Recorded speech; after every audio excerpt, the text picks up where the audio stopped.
Hello everyone, আসসালামু আলাইকুম। আজকে বর কি চাউল নিয়ে এলো বাসায় পাকিস্তানে আজকে বাসায় বর কি চাউল নিয়ে এলো দেখেন তো। পাকিস্তানে সেদ্ধ চাল পাওয়া যায় না, পাকিস্তানে পাওয়া যায় এই টাইপের চাল। হায় হায়, ভাবেন তো একবার, এই টাইপের চাল সেদ্ধ চাউল ছাড়া যারা খেতে পারে না তাদের জীবনটা কত কষ্টের। দেখেন এই চাউলটা আজকে আমার বর আনছে। এটার কেজি কত জানেন? এটার কেজি হচ্ছে তোমার বাংলাদেশি টাকার, এই দেখেন আপনাদেরকে দেখাই আমি, এটা কেজি হচ্ছে 800 টাকা। তাহলে ভাবেন 1 কেজি চাউল যদি 800 টাকা হয় তাহলে খাওয়ার মতো কী আছে। বিদেশের বাড়ি এরকমই, বাংলাদেশে তো আমরা কম টাকার চাউল খাই, আমরা বুঝতে পারি না এই চাউল যে কত দামি জিনিস, সেটা বিদেশে আসার পরে বুঝতে পারতেছি। দেখেন এই যে চাউলটা দেখেন, ফ্রেশ ফ্রেশ আছে, সুন্দর আছে। এটার দাম 800 টাকা করে কেজি এই চাউলটা। ভাবেন তো একবার, তো কত সুন্দর। তবে এই ভাতটা খেতে কিন্তু খারাপ লাগে না, ভাতটা খেতে ভালোই লাগে, কিন্তু প্রশ্ন হচ্ছে যে চাউলটার এত বেশি দাম। দেখেন এতটুকু চাউল নিয়ে আসছে 1 কেজি করে। এই যে এরকম করি আমার বর 1 কেজি 2 কেজি 3 কেজি করে নিয়ে আসে বেশিরভাগ, ম্যাক্সিমাম টাইম। তো তাতে আমার 1 কেজি চাউলে আমার মোটামুটি 4 দিন হয়ে যায়। ঠিক আছে, একা মানুষ তো, আমি তো একাই খাবো, যেহেতু আমার বর খায় না, 2 বেলা খাই, 3 বেলাই খাই, তারপরে 4 দিন হয়ে যায় 1 কেজি চাউলে আমার। দেখেন এতটুকু নিয়ে আসছে। আসলে আমরা গরিব মানুষ, যতটুকু আনে অতটুকুতে আমার হয়ে যায় বলতে গেলে, খুব বেশি দরকার পড়ে না। দেখেন চাউলটা, যারা যারা পাকিস্তান আসবে তারাও দেখে নাও চাউলগুলো। তবে এর থেকে দামি চাউল আছে, 1200 টাকা কেজি চাউল আছে, 1500 টাকা কেজিও আছে। বাট আমি এটা খাই, এটা আমার জন্য ভালো হয়, স্যুট করে, এটাই আমি নিয়মিত খাই। আর পাবা তোমরা বাসমতি চাউল পাবা, বাট বাসমতি চাউলের ভাত আমার ভালো লাগে না। বাসমতি চাউল আসলে যখন বিরিয়ানি বানাই তখন ইউজ করি বাসমতি চাউলটা। বিরিয়ানি ছাড়া বাসমতি চাউল আসলে আমি খুব একটা ইউজ করি না। হ্যাঁ, কারণ আমার মনে হয় বাসমতি চাউলটা অলওয়েজ খাওয়ার জন্য না।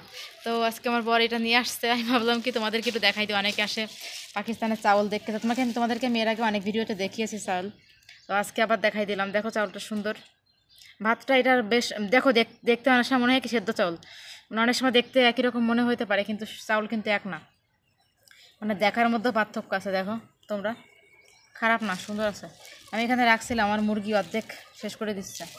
এটা আমার 4 দিন 4.5 দিনের মতো হয়ে যাবে বলতে গেলে। একার মানুষের জন্য এতটুকু এনাফ। আর যেহেতু একা খাবো, একা খাইতে গেলে খুব বেশি জিনিস কিন্তু দরকার হয় না, তাই না বলো বন্ধুরা? চাউলটাকে আমি এখন উঠাবো। আমি রুম থেকে চাউল রাখার জন্য পাত্র নিয়ে এসে তোমাদেরকে আমি দেখাই আমি কিসে চাউল রাখি।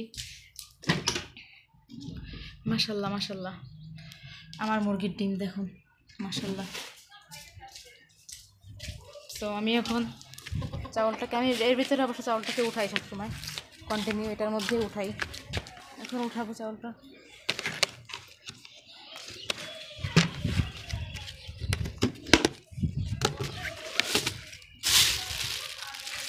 দেখো এটার মধ্যে আমার একটু ডালও রাখা আছে, হালকা পাতলা।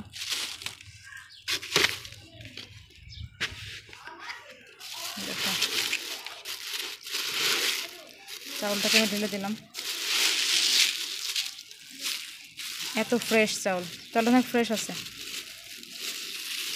সেদ্ধ চাউল তো কতদিন খাই না, কত মন চায় খাইতে, অবশ্য বাংলাদেশে আসলে খাবো। দেখো এতটুকু চাউল হয়েছে আমার।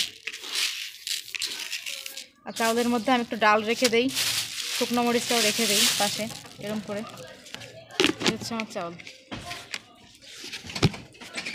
দেখো কেমন লাগলো কমেন্ট করে জানাবা, হ্যাঁ পাশে থেকো। আর কে কে আতপ চাল খেতে পারো না, সেদ্ধ চালে অভ্যস্ত, কমেন্ট করে দিবা। আমিও তো সেদ্ধ চালে অভ্যস্ত, কী করবো বলো, শুয়ে গেছে এখন কপাল।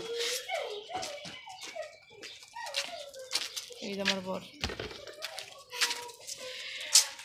রেখে আসি।